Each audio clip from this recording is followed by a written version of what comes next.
Nyata seperti ini, berarti kan ini sudah melakukan perbuatan tercela kan? Perbuatan tercela. Nah, karena Bang ini bohong. Jadi apakah betul kita mau menerima ya calon pemimpin kita orang yang suka bohong, orang yang suka apalagi Bang? Tidak amanah, begitu ya, bermoral tidak baik, seperti itu kan ketentuan-ketentuan tata calon presiden dan calon wakil presiden itu ditentukan dalam tap MPR, ya kan, tap MPR, sehat, jasmani, rohani, seperti itu ya, tidak bisa dipegang. Nah, cuma saya sayangkan Mas, waktu kemarin di pemeriksaan kesehatan ya, waktu di RSPAD, Gatot Subroto, kenapa nggak diperiksa itu mentalnya itu harusnya? Nah itu dia. Nah, itu kan saya sesalan juga, betul. Padahal banyak dokter jiwa yang bilang bahwa ini ada masalah. Seperti itu harusnya komplit lah. Ini kan ya tetap harus juga gitu. Saya jadi ingat ini kalau begitu. Dulu waktu bapaknya itu diperiksa administrasinya, ijazahnya kok nggak diungkap. Sekarang nah itu kan Bang Judo kan tahu tuh. Ya kebetulan saya salah satu anggota tim.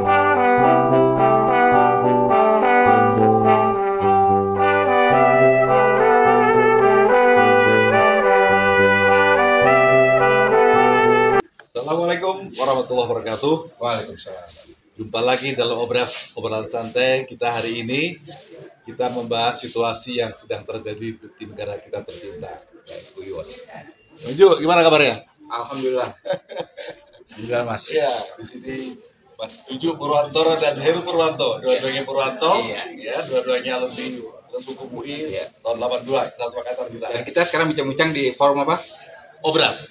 Ini. Ya kita bersama rutin ya, obrolan kita setiap hari, setiap minggu lah paling tidak di forum UI Watch kita sebut itu forum alumni lintas angkatan dari UI Universitas Indonesia. Dan kita di sini sifatnya adalah memonitor sebuah negara dan memberi masukan apabila diperlukan.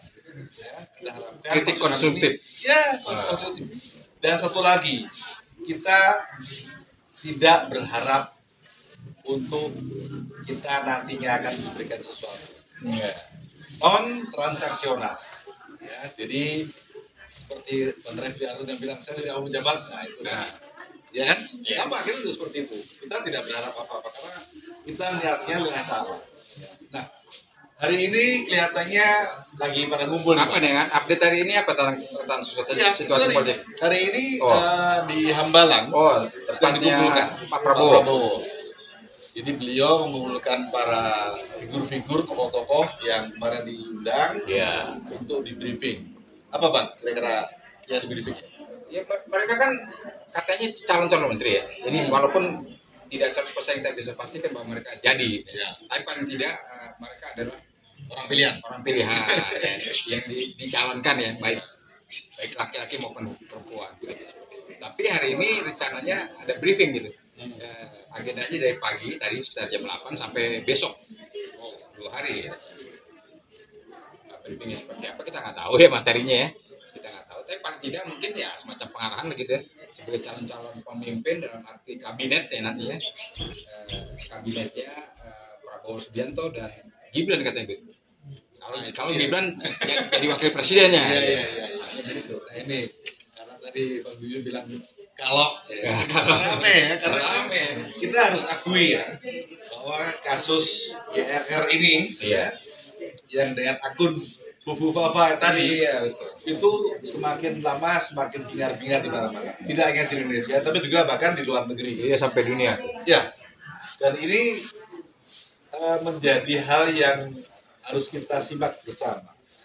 Bahwa kita di sini tidak menjelekkan orang, tetapi mengungkap fakta. Ya, fakta loh ini, fakta. Karena secara teknis ya sudah 99% ya. Kata Rasul ya begitu ya. 99,9%. Dan adiknya juga ngakuin, Mas. Wah, iya. Adik kandungnya lah. Adik kandungnya. Jadi kalau ternyata seperti ini, berarti kan ini sudah melakukan perbuatan tercela kan? Perbuatan tercela. Nah, karena Bang ini bohong. Jadi apakah betul kita mau menerima ya calon pemimpin kita orang yang suka bohong, orang yang suka apalagi Pak? Ya, tidak amanah begitu ya, bermoral tidak baik seperti itu kan ketentuan tentang calon presiden dan calon wakil presiden itu ditentukan dalam tap MPR ya kan, tap MPR sehat jasmani rohani seperti itu ya, tidak bisa dipegang. Nah, ya, cuma saya sayangkan Mas waktu kemarin di pemeriksaan kesehatan ya, waktu di RSPAD Gatus Subroto, kenapa nggak diperiksa itu mentalnya itu harusnya? Nah itu dia. Nah, itu kan saya sesalan juga betul. Padahal banyak dokter jiwa yang bilang bahwa ini ada masalah. Iya. Seperti itu harusnya komplit lah periksa. Kalau begini kan ya tetap harus periksa juga gitu. Saya jadi ingat ini kalau begini. Dulu waktu bapaknya itu diperiksa administrasinya, ijazahnya kok nggak diungkap. Sekarang itu kan tahu tuh. Ya kebetulan saya salah satu anggota tim kuasa tentang ijazah palsu Jokowi ya, yang udah kita sidangkan selamat kan sampai 3 kali Mas, 3 kali. Ya memang sampai sekarang memang tidak terungkap atau belum terungkap sama sekali. Dan uniknya hakim ini juga kabur ya? Iya, itu sidang yang lalu di Pengadilan Negeri Jakarta Pusat. Jadi sampai sekarang seperti detik ini memang kami merasa bahwa itu tidak terungkap. Ya kebenaran itu, kebenaran formal. Ya. Artinya ya gampang saja sebetulnya Jokowi tinggal tunjukkan jasanya, ini jasa asli saya. Kan selesai. Selesai. Nah sampai sekarang nggak ada itu. Yang di sidang di Solo ya, tentang sidang Ustadz Gus Dur sama siapa pengungkapnya Bambang Tri, fotokopinya juga yang ditunjukkan. Ya kan susah juga. Dia sampai sekarang detik ini Mas, belum lihat jasa aslinya. Satu lagi Mas, ya. Rektor UGM, yes, itu dia menyatakan bahwa kami meyakini. Kok meyakini? Iya, karena si mantan rektor UGM ini jadi orang dekatnya Jokowi selama hampir 10 tahun Mas. Dan sekarang udah dipanggil juga ya? Wah, saya nggak jelas tuh. Dipanggil juga ya? Oh, begitu ya? Nah, bayangkan saja orang seperti ini masih dipakai juga kan? Yang moralitas dan kejujurannya sangat diragukan kan begitu. Ya begitulah. Jadi pantas lah kalau rakyat juga pesimis ya. Iya, kalau kita kan sama-sama nonton nih di TV Mas, ya kan? Adalah personal yang dipanggil. Banyak kejutan, banyak surprise ya rupanya ya. Orang-orangnya gitu. Latar belakangnya. Siapa dia gitu, terus apa kemampuannya, terus latar belakangnya bagaimana kan gitu kan. Ada loh ibu-ibu yang dipanggil padahal banyak rumor bahwa ibu-ibu tuh dia juga ada masalah di keluarganya. Oh iya. Itu contoh aja kita sebut saja misalnya mantan istrinya Ahok kan. Ya itu seperti apa backgroundnya? Kita dengar juga kita baca mungkin publik mengetahui dan membaca di mana-mana ya, entah dari medsos atau dari mana ya, yang bersangkutan masih hubungan perkawinan dengan Ahok, itu disinyalir, dicari-cari sama Ahok pada waktu suami istri, katanya menghilang sama laki-laki juga kan seperti itu, ya kan mana-mana begitu, dan nyatanya ya kawin akhirnya kan begitu. Nah itu jadi calon Mas, background hukum ketatanegaranya tidak ada, pengalaman sebagai pejabat negara tidak ada. Ini maksudnya apa? Nah, belum lagi kalau kita bicara mantan menteri kabinetnya Jokowi yang lalu ada sekitar mungkin 15 orang kali Mas ya. Belasan ya. 15 orang kira-kira ya. Seperti itu dipanggil lagi Mas. Ya. Seperti misalnya yang kita tidak sangka seorang yang katanya jagoan Sri Kandi keuangan misalnya Sri Mulyani. Itu sampai 3 periode kabinet nggak pernah turun-turun dari SBY, Jokowi kan begitu, Prabowo sampai hampir 20 tahun. Padahal kita tahu prestasinya apa di bidang sosial ekonominya adalah Indonesia makin terpuruk. Dan BLBI itu juga. BLBI yang paling heboh. Utang kita ribuan triliun malah menambah, bukan malah berkurang. Tapi ini diangkat lagi yang Pak Prabowo.